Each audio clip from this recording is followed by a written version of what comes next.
The gleaming windows of Sterling Enterprises' skyscraper reflected the last rays of sunset, casting long shadows across the emptying streets of downtown Manhattan. As the final executives trickled out of the building, their designer shoes clicking against the marble lobby floor, a different kind of music was about to fill the silence of the 47th floor. Maria Rodriguez slipped her weathered AirPods into her ears, the once white accessories now slightly yellowed from years of use. Her cleaning cart rattled slightly as she pushed it out of the service elevator, the familiar scent of lemon-fresh disinfectant trailing behind her. At 28, she moved with the grace of someone who had spent countless hours studying dance, even if most of that studying happened in front of YouTube videos in her tiny apartment. "Mummy, remember to record yourself practicing tonight," the message from her 8-year-old daughter Sophia lit up her phone screen, bringing a warm smile to Maria's face. She had promised to work on their mother-daughter routine for Sophia's upcoming recital, even during her night shift.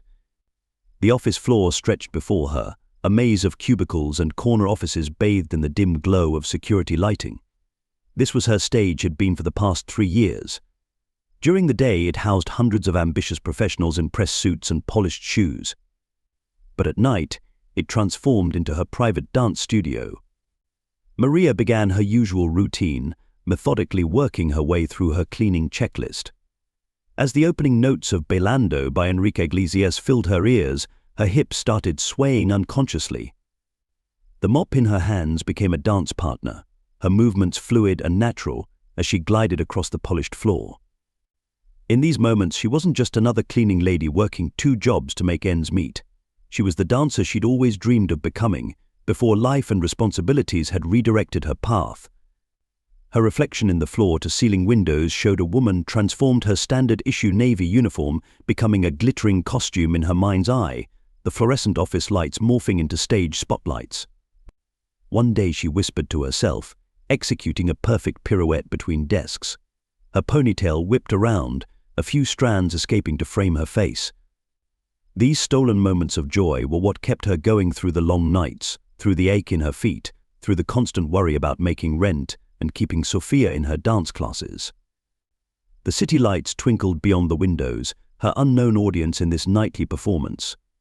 Maria moved from section to section, cleaning and dancing, her movements becoming more elaborate as her confidence grew in the solitude.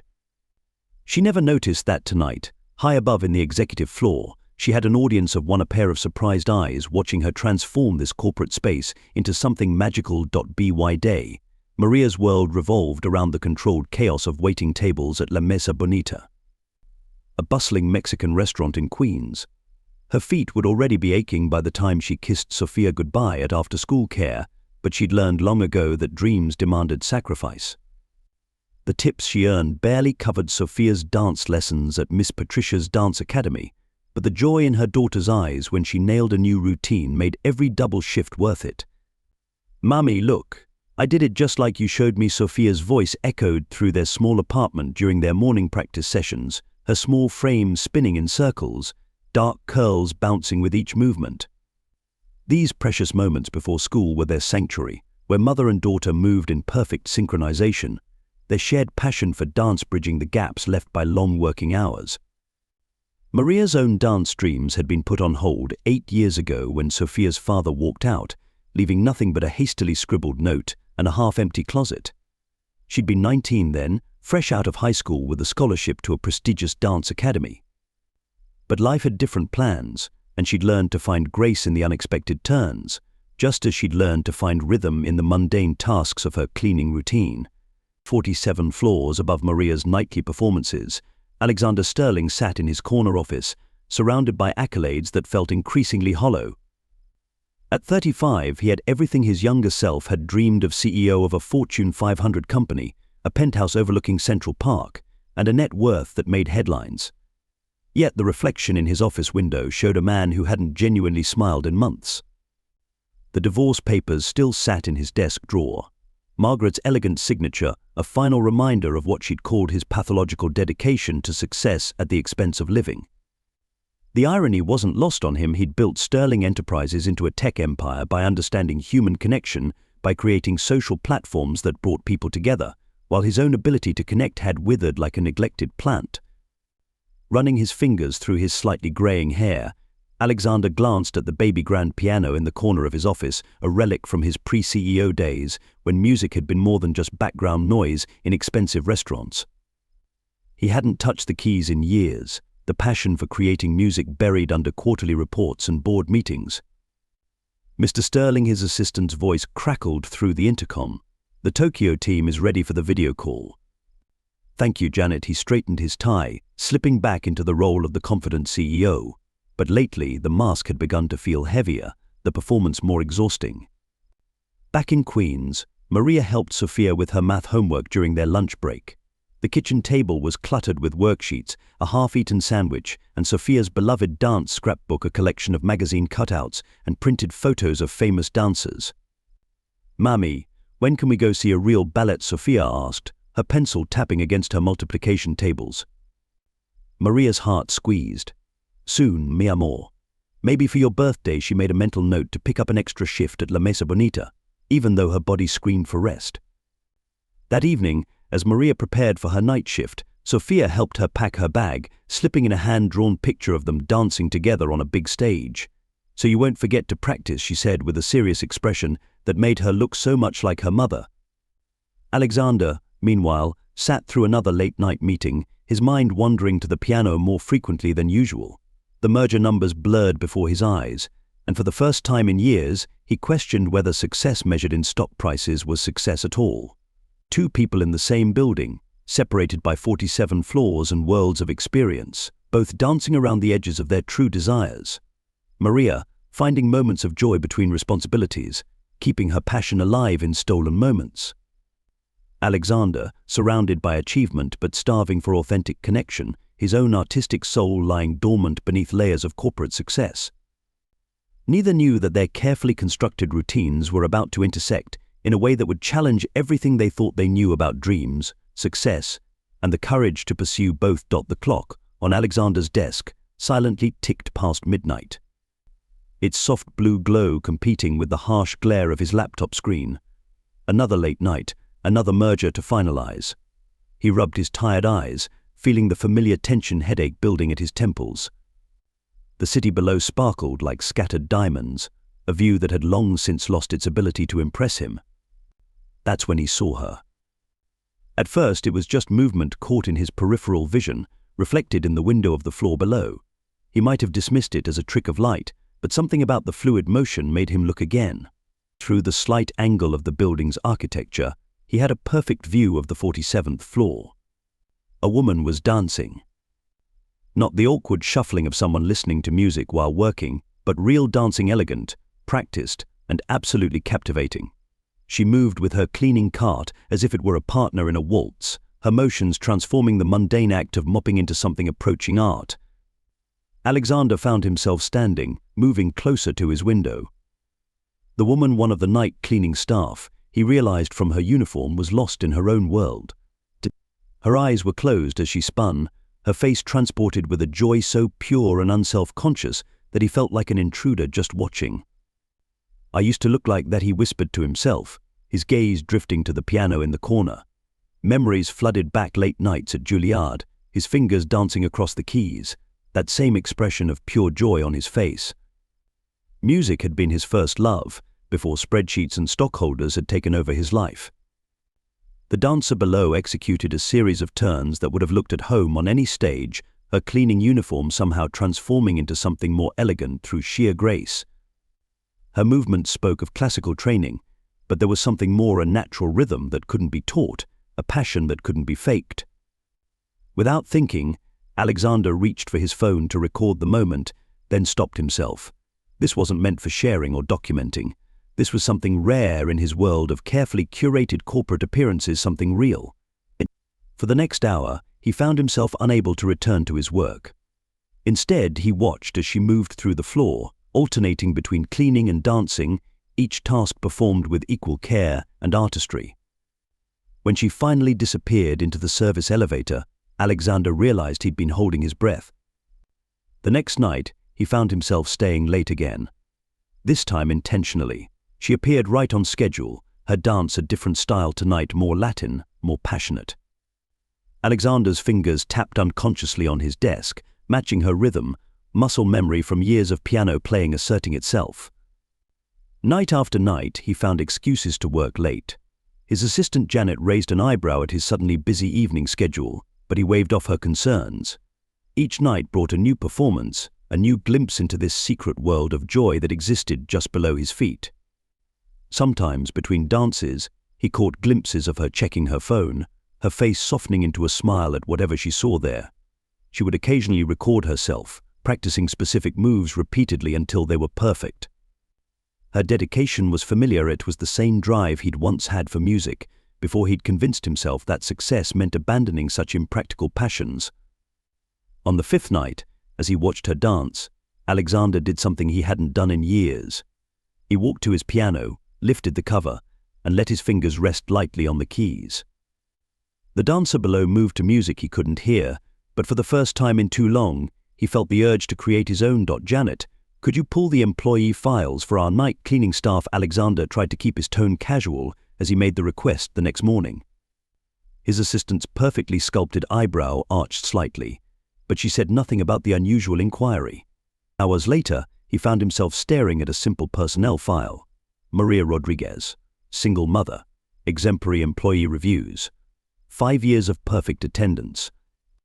The stark administrative details couldn't capture the artistry he'd witnessed, but they painted a picture of dedication that resonated with him. He hadn't planned their first meeting. It happened on a Tuesday afternoon when he was rushing back from lunch, distracted by an urgent email on his phone. The collision sent her cleaning supplies scattering across the lobby floor. "I'm so sorry I wasn't." Alexander's practiced apology caught in his throat as he recognized her. Up close, she was younger than he'd expected, with warm brown eyes that widened in recognition of who he was. "Mr. Sterling." "I'm so sorry, sir." Maria scrambled to gather her supplies, her cheeks flushing. "I should have been watching where I was going." "No, please, it was entirely my fault." He knelt to help her, catching the scent of lemon cleaning solution and something softer, perhaps vanilla. "I'm the one who was distracted." Their hands reached for the same bottle of glass cleaner, and she quickly withdrew hers. For a moment neither spoke, the busy lobby traffic flowing around them like a river around two stones. "You're Maria, right?" he asked, immediately regretting how it revealed he knew her name. She nodded, surprise flickering across her face. "Yes, sir. Night shift, 47th floor." "Please call me Alexander." He handed her the last of the supplies. "I've noticed the floors are always immaculate in the morning. You do excellent work." Her blush deepened, and for a terrifying moment he wondered if she'd somehow sensed his nighttime observations. "Thank you, Mr. St. Alexander. I try my best." That evening, watching from his office, he noticed her movements were more reserved, more self-conscious. She kept glancing at the windows, and his guilt grew. He'd disturbed her sanctuary. But fate, it seemed, had other plans. Their paths began crossing more frequently, each encounter less awkward than the last. He started taking later coffee breaks, coincidentally when she was cleaning the executive floor lounge. "Your daughter's interested in dance?" he asked one afternoon, noticing a child's ballet shoe keychain on her cart. Maria's entire face lit up. "Sophia." "Yes, she's preparing for her first major recital." She pulled out her phone, mother's pride overwhelming professional distance, and showed him a video of a young girl practicing pirouettes. "She has natural talent," Alexander observed, recognizing the same grace he'd seen in her mother. "Like someone else I know." Maria froze, her phone halfway back to her pocket. "You've seen." "The 47th floor has the best views in the building," he said softly, "including the view of someone who brings more life to this place after hours than all our daytime employees combined." She looked mortified, her hands twisting her cleaning cloth. "I'm so sorry, sir. I know it's unprofessional. I just sometimes get carried away, and the music helps pass the time, and—" Maria, his voice was gentle but firm. "I didn't mention it to criticize. Quite the opposite. Your dancing." He paused, searching for words that wouldn't sound inappropriate coming from her employer. "It reminded me of something I'd forgotten." He found himself telling her about his own artistic past, about Juilliard and the piano gathering dust in his office. She listened with genuine interest, her embarrassment gradually fading. "Music and dance, they're languages of their own, aren't they?" she ventured, growing more comfortable. Sophia says dancing is how she tells stories without words. Smart girl Alexander smiled. Would you would it be inappropriate if I asked to hear more about these stories sometime? Perhaps over coffee. The question hung in the air between them, both aware of the delicate balance they were negotiating, employer and employee, different worlds intersecting in unexpected ways. I have a break at 3, Maria said finally, a small smile playing at the corners of her mouth. The lounge on 47 makes decent coffee. Their coffee breaks became a regular occurrence, carefully casual conversations that grew deeper with each passing week. He learned about her dreams of opening a dance studio for underprivileged kids. She heard about his struggles with the loneliness at the top of the corporate ladder. And at night when she danced, her movements gradually regained their freedom, though now they carried a new awareness not of being watched, but of being seen, truly seen, perhaps for the first time in years. The whispers started in the break room, spreading through sterling enterprises like coffee spilling across pristine carpet. 2 administrative assistants exchanged knowing looks as Maria cleaned nearby. Their voices, deliberately loud enough to be heard, cut through the afternoon quiet. 3rd coffee break this week with the CEO. Must be nice to have such special attention. Maria's hands tightened around her mop handle, her face burning. She'd noticed the stares, the sudden silences when she entered rooms, the way some employees now took extra care to make messes during the day shift. Each moment of connection with Alexander was being twisted into something tawdry by office gossip. Meanwhile, in the boardroom, Alexander faced his own battle. Richard Whitman, head of the board, cornered him after a quarterly review. Alex, we need to talk about your recent behavior. Richard's voice carried the weight of 40 years in corporate leadership. Late nights, extended breaks, fraternizing with cleaning staff. It's raising eyebrows. I wasn't aware that taking an interest in our employees' well-being was cause for concern, Alexander replied coolly, though his heart raced. Don't be naive. You're the face of this company. Everything you do sends a message. Richard leaned closer. And right now that message is concerning our shareholders. The conversation was interrupted by Alexander's phone buzzing. A text from Maria, can't make coffee today. Sophia's school called, she's running a fever. 2 days later, Maria sat in a sterile hospital room, watching her daughter's chest rise and fall. Pneumonia, the doctors said. She needed to stay for observation and treatment. Maria's mind spun with calculations. Her insurance would only cover part of it, and her savings were already stretched thin from Sophia's dance lessons. Mummy, will I still be able to dance in the recital? Sophia's voice was weak, her usually energetic frame small against the white hospital sheets. Of course, Maria lied, stroking her daughter's hair.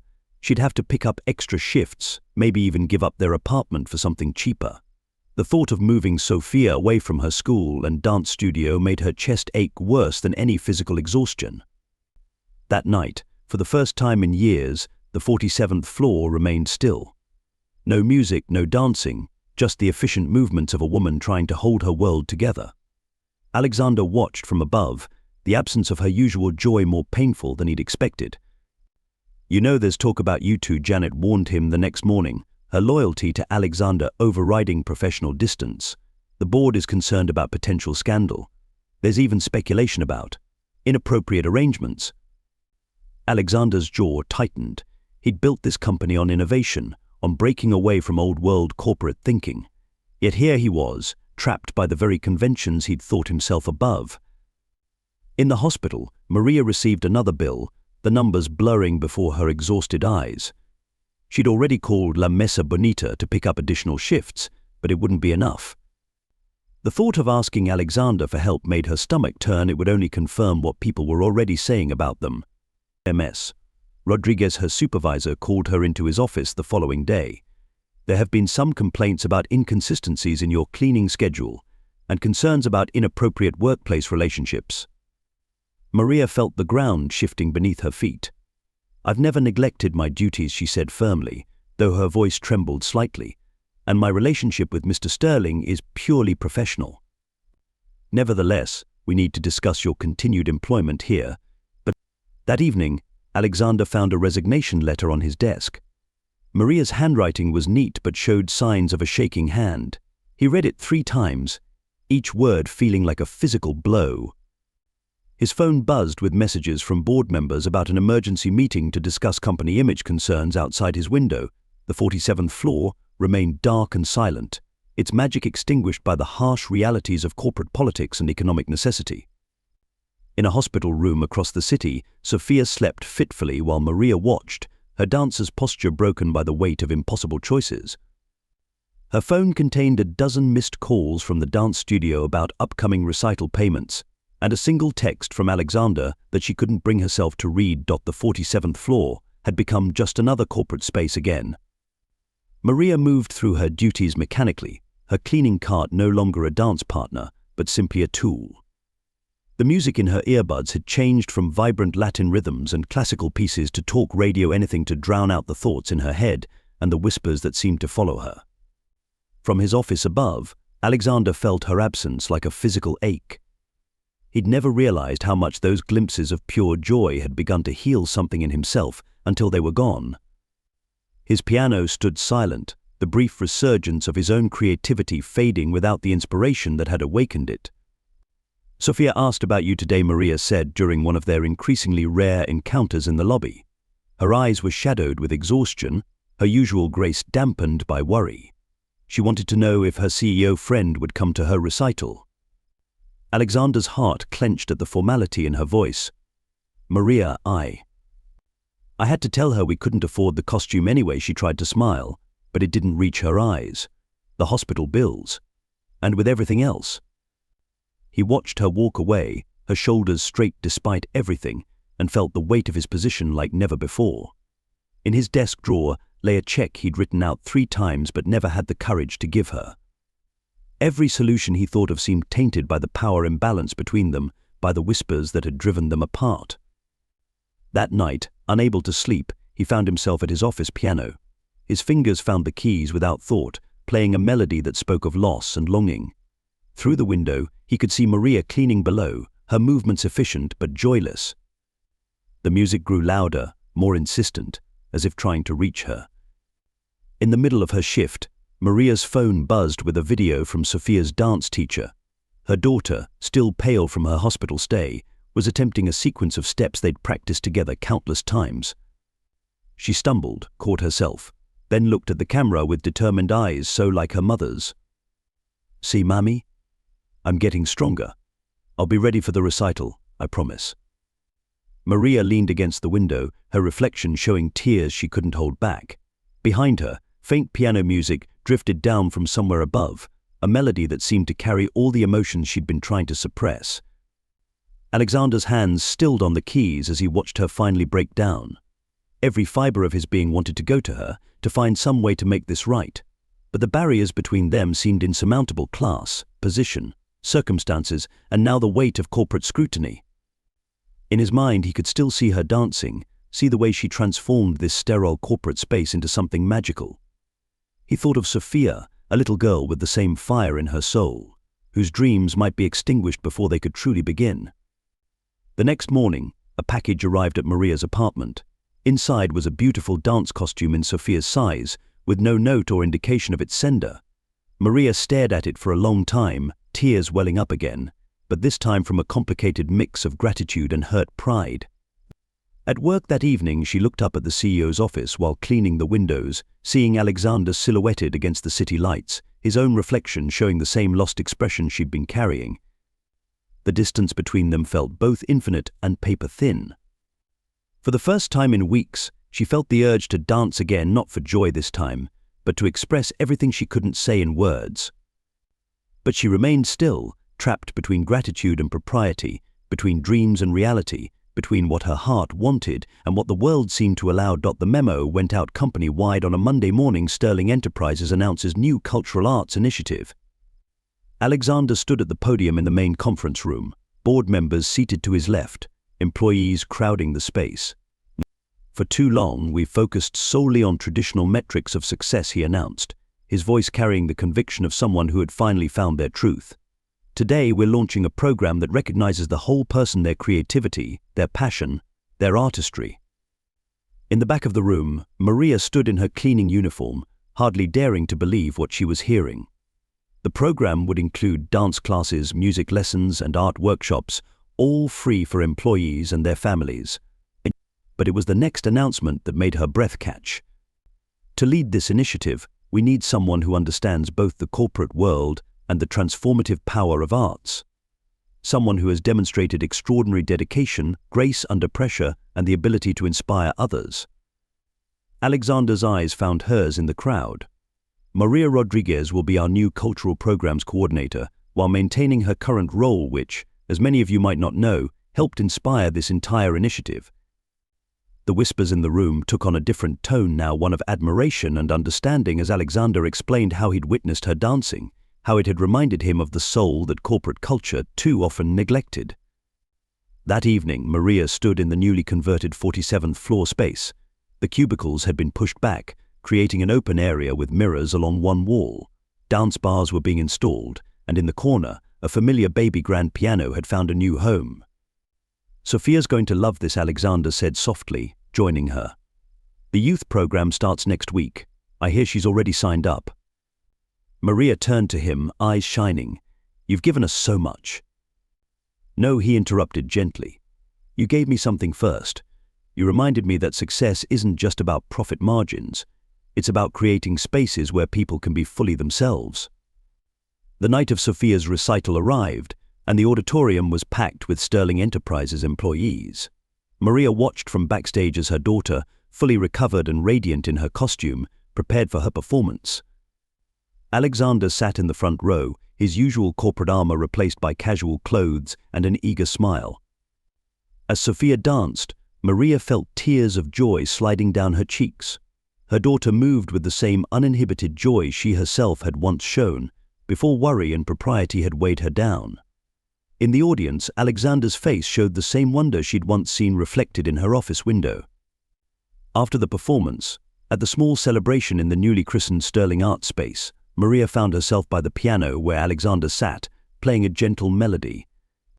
"Dance with me," he asked, fingers still moving across the keys. No rumors, no hierarchy, no complications. Just two people who remember how to find joy in the moment. And so, as Sophia watched with delight, Maria began to dance again, not in secret this time, but in full view of everyone, her movements complementing the music Alexander played.